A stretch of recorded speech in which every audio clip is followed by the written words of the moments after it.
జ్యోతిష్య శాస్త్రంలో మరియు సనాతన ధర్మంలో వారంలోని 7 రోజులు నవగ్రహాలలోని 7 ప్రధాన గ్రహాలకు, అలాగే ఆ గ్రహాలకు సంబంధించిన అధిష్టాన దేవతలకు అంకితం చేయబడ్డాయి.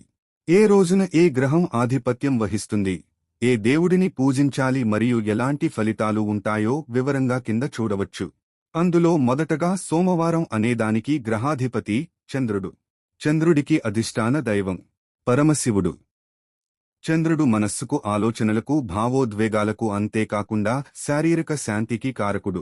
జాతకంలో చంద్రుడి బలం బాగుంటే మానసిక ప్రశాంతత కలుగుతుంది, మంచి ఆలోచనలు, జీవితంలో ఆర్థిక స్థిరత్వం లభిస్తాయి. అదే చంద్రుడు బలహీనంగా ఉంటే ఆందోళన మరియు ఒత్తిడి, చంచలమైనటువంటి మనస్వత్వం ఏర్పడుతుంది. అందుకే చంద్రుడి అనుగ్రహం కొరకు సోమవారం రోజు శివాలయం నందు దర్శనం చేసి, అభిషేకం చేసి శివనామ స్తోత్రాలను పఠించాలి. అంతేకాకుండా సోమవారం రోజున చంద్రగ్రహ బలం కోసం తెలుపు వస్త్రాలను మరియు లేత గోధుమ దుస్తులను ధరించాలి. అలాగే మానసిక ప్రశాంతత కోసం, అదృష్ట సిద్ధి కోసం ఈ రోజు స్ఫటిక మాలను కాని, ముత్యాల మాలను కాని ధరించవలెను.